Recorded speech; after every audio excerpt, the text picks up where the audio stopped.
Hay mga inday, ako naman ay mahirapan ngayon sa aking gagawin dahil ako magtatagalogin na naman para maintindihan na naman ang ating ibang followers dyan. At dahil nga ay may diskarte naman si inday nyo, kita nyo naman yung last vlog ko ay nagpapanday ako. O ayun nga, yung pinapanday ko ay para sa sync yun.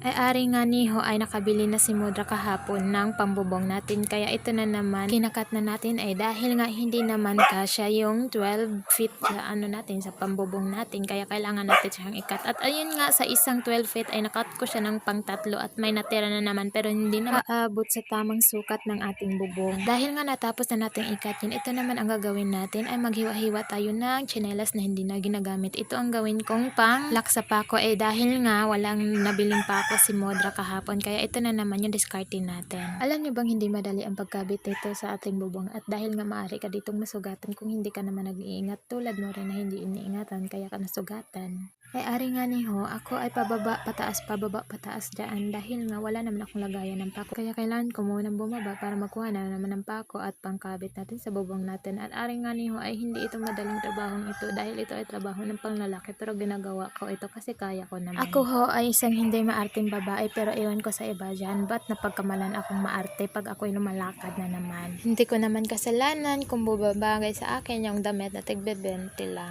Dahil nga ho ako ay hindi anak mayaman, kaya ako'y sanay sa simpleng buhay lamang. Kaya ang sabi ng iba, hindi ba ako nahihiya? Ay hindi ho ako nahiya sa pagiging mahirap, ay mas nakakahiya naman po yung nagpapanggap na mayaman kahit sobrang hirap. At ang sakla pa doon ay ang arte-arte mo wala ka namang ambag sa pamilya nyo. Ari na nga ho magtatapos ang aking video, naway iyong nagustuhan at suportahan nyo naman.